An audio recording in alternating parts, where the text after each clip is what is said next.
Hi students, welcome to IT Academy. இன்னைக்கு நம்ம field assistant டெஸ்ட்டுக்கு யூனிட் 1 ஓட பார்ட் 3 கொஸ்டின் டிஸ்கஷன் பார்க்க போறோம். Okay. First question PPE stands for PPE என்பதன் விரிவாக்கம் என்ன? ஆக்சுவலா சில கொஸ்டின்ஸ் ரொம்ப ஈஸியா தெரியும், சில கொஸ்டின் மீடியம் அப்புறம் ஹார்ட். மூணு லெவல் கேட்டகரியில தான் கொஸ்டின்ஸ் வரும். மூணு கேட்டகரியில தான் இது வந்து அதோட அப்ரிவேஷன் கேட்டுருக்காங்க. பிபி என்னன்னா பர்சனல் ப்ரொடெக்டிவ் எக்யூப்மெண்ட், அதாவது ஹெல்மெட்டா இருக்கட்டும், க்ளவுஸா இருக்கட்டும், ஆப்ரான் கோட்டா இருக்கட்டும், எல்லாமே என்னன்னா நம்மளை பாதுகாக்கக்கூடிய பர்சனல் ப்ரொடெக்டிவ் எக்யூப்மெண்ட், தனிப்பட்ட பாதுகாப்பு உபகரணங்கள். அப்ரிவேஷன்ன்றது இங்கிலீஷ்ல தான் இருக்கும் maximum. Which PPE protects face? கண்ணை பாதுகாக்கிறதுக்கு என்ன உபகரணம் யூஸ் பண்ணணும்? பொதுவாக கண்ணை பாதுகாக்கிறதுக்கு கூகுள்ஸ், சேஃப்டி கூகுள்ஸ், கிளாஸஸ், கையுறை, தலைக்கவசம், கண் கண்ணாடி, கூகுள்ஸ். ஓகேங்களா? கூகுள்ஸ் தான் கண்ணுக்கு யூஸ் பண்ணுறது.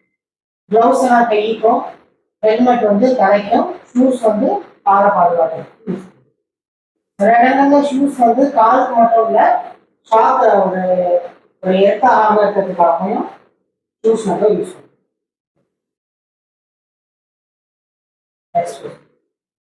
Safety helmet is used to protect. Safety helmet வந்து தலையை பாதுகாக்கிறதுக்காக தான் மேக்ஸிமம் யூஸ் ஆகும். ஒரு ஆப்ஜெக்ட் தலையில விழுந்தாலும் இந்த ஹெல்மெட் என்ன பண்ணும், தலையை ப்ரொடெக்ட் காயாகாம பார்க்கும். So next, which PPE is compulsory while building? Building பண்றப்ப என்ன ஒரு பாதுகாப்பு உபகரணம் நமக்கு முக்கியமா தேவை? ஹெல்மெட் கண்டிப்பா தேவைன்னா, ஆப்ரான் அண்ட் க்ளவுஸ். ஆப்ரான்னா முன்னாடி ஒரு கோட்டு மாதிரி இருக்கும், க்ளவுஸ் கையுறை. அடுத்து வெல்டிங் ஷீல்டு. வெல்டிங் ஷீல்டுங்கிறது இருக்குன்னா வெல்டிங்ல நிறைய ஆர்க் ஜென்ரேட் ஆகும். அந்த ஆர்க் வெளிச்சம் ரொம்ப ஹையா இருக்கும், அது கண்ணை பாதிக்க சான்ஸ் இருக்கு. அதனால அதுவும் நமக்கு தேவைதான், வெல்டிங் ஷீல்டு தேவை. ஆல் ஆஃப் திஸ் எல்லாம் ஆன்சர் பி தான் ஆன்சர். அடுத்து, which PPE protect against noise? சத்தம் ரொம்ப அதிகமா இருக்கு, இந்த மிஷின் நிறைய சவுண்டா இருக்கு, வாட் எவர் நாய்ஸி பிளேஸ்ல நம்ம காது அஃபெக்ட் ஆக சான்ஸ் இருக்கு. ஸோ அதுக்கு நம்ம என்ன யூஸ் பண்ணோம்னா இயர் பிளக்ஸ் அதிகமாக யூஸ் பண்ணுவோம். சரிங்களா? இயர் பிளக்ஸ் இருக்குன்னா அதிகபட்ச சவுண்ட் வந்து காதை பாதுகாக்கிறது. Insulated gloves R used for. சரிங்களா? இன்சுலேட்டட் க்ளவுஸ் அப்படிங்கிறது அந்த கை காட்டன் மாதிரி தான் இருக்கும், காட்டன்ல இன்சுலேஷன் இருக்கும்.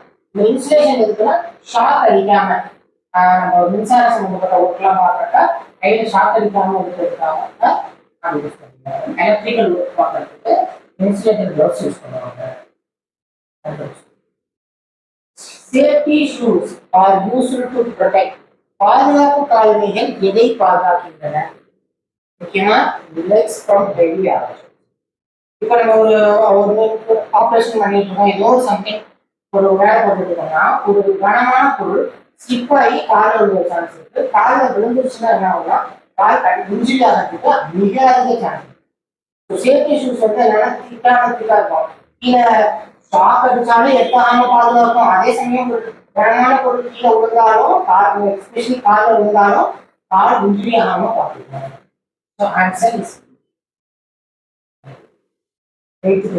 reflective jackets are used for. பிரதிபலிக்கும் சட்டைகள் எதற்காக பயன்படுத்தப்படுகின்றன?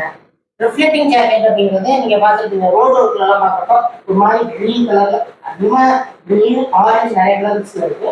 அது எதுக்குன்னா ஒரு வெளிச்சம் அடிக்கிறப்ப அந்த பிரதிபலிப்பு இருக்கிறதுனால சொல்லிருக்கலாம் இருக்காங்க அப்படின்னு தெரியறதுக்காக தான் மேக்சிமம் யூஸ் பண்றாங்க. குறிப்பா நைட், இரவு பார்வை, நைட்ல அவங்களோட விசிபிலிட்டி தெரியுங்கிறதுனால அது ரிஃப்ளெக்டிவ் ஜாக்கெட்ஸ் யூஸ் பண்ணுவாங்க. Respiratory mask R used. சுவாச முகமூடிகள் எதுக்கு பயன்படுத்தப்படுகின்றன? எதுக்கு யூஸ் பண்ணுவாங்கன்னா டஸ்டி ஏரியா, தூசி அதிகமா இருக்கு அப்படிங்கிறப்ப தூசி உட்கார போகாம இருக்கிறதுக்கு அந்த மாஸ்க். அதே சமயம் கேஸ் லீக்கேஜ் ஏரியாஸ் அங்கேயும் யூஸ் பண்ணுவாங்க. கெமிக்கல் இண்டஸ்ட்ரீஸ்ல ஒரு சில வாயுக்களை வந்து நம்மளால ஸ்மெல் பண்ண முடியாது, நம்ம பண்ணலாம் இந்த சென்சேஷன் தெரியாது. இந்த மாதிரி இடங்கள்ல ஏபிசி மூணு ஸோ ஆன்சர் பி இதை அனைத்தும். அடுத்து PPE for working at height. ஒரு ஹைட்டான பிளேஸ்ல உதாரணத்துக்கு ஒரு 100 அடி 200 அடி மேல ஒரு ஒர்க் பண்றாங்க அப்படிங்கிறப்ப அவங்க முக்கியமா யூஸ் பண்ற பிபிஇ என்ன அப்படின்னா helmet, safety helmet, shoe, gloves இதெல்லாம் தனிப்பட்ட முறையில தேவைதான். ரொம்ப முக்கியம் என்னன்னா ஒரு ஹைட்ல ஒர்க் பண்றவங்க சிப்பாய் கீழே விழுவதற்கான சான்ஸ் ரொம்ப ரொம்ப அதிகம். ஸோ அவங்க யூஸ் பண்றது சேஃப்டி ஹார்னஸ் சொல்லுவாங்க. அது எப்படி இருக்கும்னா ஒரு பெல்ட் மாதிரி மாட்டிருப்பாங்க, ஸ்டாண்டிக் பெல்ட். அது வந்து ஒரு ரோப் இருக்கும், அந்த ரோப் முன்னாடி ஒரு கொக்கி இருக்கும். ஸோ ஒரு இடத்துல என்ன பண்ணுவாங்கன்னா அந்த அந்த கொக்கியை வந்து மாட்டிடுவாங்க. ஒரு ஒரு தூண்லையோ ஒரு கம்பிலையோ ஒரு ஸ்ட்ராங்கான பிளேஸ்ல மாட்டிட்டு அவங்க பக்கத்துக்கு ஒர்க் பண்ணிருக்கோம். அது ஒரு டைம் மாதிரி இருக்கும், முன்னாடி தங்கிட்டு இருக்கும். ஸோ இன்கேஸ் ஒரு சிப்பானா அது என்ன பண்ணுவோம்னா ஒரு கீழே உள்ளவங்க அவர் பிடிச்சிருக்கு ப்ரொடெக்ட் பண்ணிடுவோம். யாரும் நம்ம கையை பிடிக்கிறாங்கல்ல அந்த உடம்புல மாட்டிருப்பாங்க. அது வந்து ஒரு இடத்துல கொக்கியமா இருக்கும், ஒரு சைடு மாட்டி வச்சிருப்பாங்க. இவங்க பாட்டுக்கு ஒரு வேலையை போட்டுவாங்க. அது ஒரு குறிப்பிட்ட லென்த் இருக்கும். அந்த லென்த்தை தாண்டி போக முடியுமானா முடியாது. அப்ப என்ன பண்ணுவாங்கன்னா அதை தாண்டி போய் எங்க எட்டி போனாங்கன்னா அங்க ஏதாவது ஒரு சப்போர்ட் இருக்கும், அந்த சப்போர்ட்ல மாட்டிக்கிட்டு அதுக்கு தகுந்த மாதிரி வேலை பார்ப்பாங்க. அதுக்கு பேர் தான் பாதுகாப்பு பட்டா, சேஃப்டி ஹார்னஸ். அடுத்தது which PPE is used in chemical handling. ரசாயன ரசாயன கையாளுதலில் பயன்படுத்தப்படும் பிபிஇ இது. ஏன்னா ஆப்ரான் ஆப்ரான்னா முன்னாடி ஒரு போச்சுல ஒரு போட்டு ஃபேஸ் ஷீல்டு முகக்கவசம், சி கிளவுசஸ் கைத்துறைகள், பி இவை அனைத்தும் எல்லாமே யூஸ் பண்ணலாம். ஏன்னா கெமிக்கல்ல தெரிக்கிறதுக்கு சான்ஸ் உண்டு, எலிக்கு ஸோ கேஸ் லீக் ஆகவும் சான்ஸ் இருக்கு. மூணுமே யூஸ் பண்ணலாம். அடுத்து PPE for respiratory protection includes சுவாச பாதுகாப்புக்கான PPE எது? ஸோ ஏ டஸ்ட் மாஸ்க். ஆமா, சுவாசத்தை தூசியிலிருந்து நம்ம சுவாசத்தை பாதுகாக்கணும். தூசி நுழைவு போச்சுன்னா அது ப்ராப்ளமே கிரியேட் பண்ணும். டஸ்ட் மாஸ்க், பி கேஸ் மாஸ்க் அதுவும் இருக்கு. SCBA சுய சுவாச கருவி, எஸ் டி இவை அனைத்தும். ஓகேங்களா, ஏபிசி மூணு இருக்கிறதுனால அனைத்தும் ஆன்சர். அடுத்து safe distance from overhead light bills. மேல்நிலை மின்கேபிளிலிருந்து பாதுகாப்பான தூரம் என்னன்னா 3 மீட்டர். ஓகேங்களா, இந்த 3 மீட்டருக்கு வரைக்கும் அதோட எஃபெக்ட் இருக்கும். ஒரு 3 மீட்டருக்கு அப்புறம் தான் அது safe. 3 metre. Which PPE protect against sparks during welding? Welding செய்யும் போது ஸ்பார்க்ல இருந்து பாதுகாக்கும் PPE இருக்கும். கிரைண்டிங் நம்ம பண்றப்ப ஸ்பார்க் சின்ன சின்ன ஸ்பார்க்லாம் வெளியில வரும். ஏன்னா உராய்வு அதிகமா இருக்கிறதால ஃபிக்ஷன் அதிகமா இருக்கப்ப இந்த கல்ல இருந்து தேய்ச்சோம்னாலே நெருப்பு பிடிக்கிறது. அது மாதிரி கிரைண்டிங் பண்றப்ப பொறி நிறைய வெளில வருது. அது கண்ணில் படுறதுக்கான சான்ஸ் ரொம்ப அதிகம். க்ளவுஸும் போட்டிருப்பாங்க, குறிப்பா கண்ணில் பாதுகாக்கணும். ஸோ கிரைண்டிங்க்கு கூகுள் போட்டு தான் பண்ணுவாங்க. ஸோ முக்கியம் எதுன்னா கைலிங் போடணும். கையில போடுறது பெரிய அளவுக்கு தெரியாது, லைட்டா சின்ன பொருட்கள் லேசா வருது. ப்ளவுஸும் போட்டுட்டு போடுறது பெட்டர். பட் ரொம்ப முக்கியம் அப்படின்னா இந்த இடத்துல ஃபர்ஸ்ட் என்னன்னா கூகுள். பிபிஇ சுத்தி ஹாஸ்பிட்டல் படிக்கிறது எப்படி இருக்கணும் அப்படின்னு கேட்குறாங்க. கம்ஃபர்டபுள், கம்ஃபர்டபுளா இருக்கணும் தான். அடுத்து சூட்டபிள் ஃபார் ஒர்க், பணிக்கு ஏற்ற மாதிரி இருக்கணும். ஆமா. அப்ரூவ்டு குவாலிட்டி, தரநிலைக்கு ஏற்றது, தரமாகவும் இருக்கணும். ஆல் ஆஃப் தி இது எல்லாமே இருக்கணும். Answer. Which type of circuit breaker is used for high voltage? அதிக மின்னழுத்தத்திற்கு எந்த வகை சர்க்யூட் பிரேக்கர் பயன்படுத்தப்படுகிறது? ஓகேங்களா, ஹை வோல்டேஜ் வர்ற இடங்கள்ல என்ன மாதிரி சர்க்யூட் பிரேக்கர் அதிகமாக யூஸ் பண்றாங்க அப்படின்னா எம்சிபியும் யூஸ் பண்ணுவாங்க. பட் வோல்டேஜ் லெவல் ஜாஸ்தியாக ஆகிறப்ப SF6, ஓகேங்களா, சல்ஃபர் ஹெக்ஸாஃப்ளோரைட் அப்படிங்கிறாங்க. இதுதான் அதிகமாக யூஸ் பண்ணுவாங்க. இதுதான் இருக்கிறதுலேயே ஆன்சர் பி தான். அடுத்து the resistance of wet human skin is above. Answer A அந்த போர்ஸ். நம்ம தோல் ஒரு வெட்டான மனுஷனுடைய தோல் ஸ்கின்லையும் ஓகேங்களா ஒரு ரெசிஸ்டன்ஸ் இருக்கு.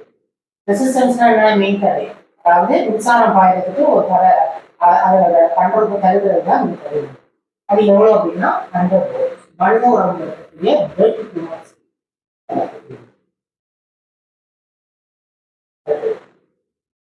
Safety rules are compulsory.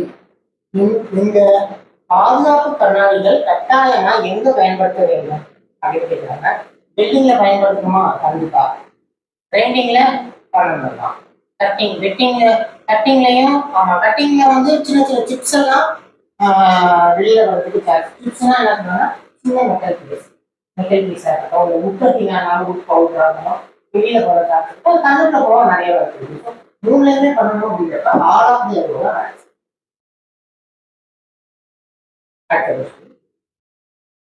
PPE should be inspected.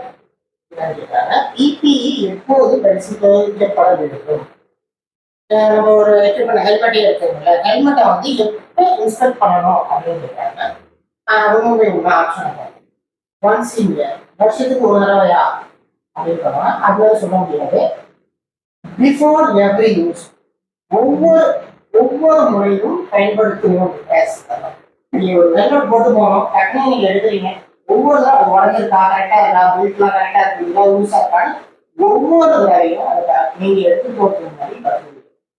வருஷத்துக்கு ஒரு முன்னாடி அந்த சேஃப்டி செக்ன்றது வேற, அது வந்து ஒரு காலிபரேஷன் டெஸ்ட், அதாவது ஒவ்வொரு தடவையும் நீங்க பயன்படுத்தி போறதுக்கு முன்னாடி அது ரைட்டா இருக்கா, ஆப்ரன் போடுறீங்களா, அது கிளீன் இருக்கா கிளியா, அது எல்லாத்தையும் பார்க்கணும். சரிங்களா? ஆன்சர் பி தான்.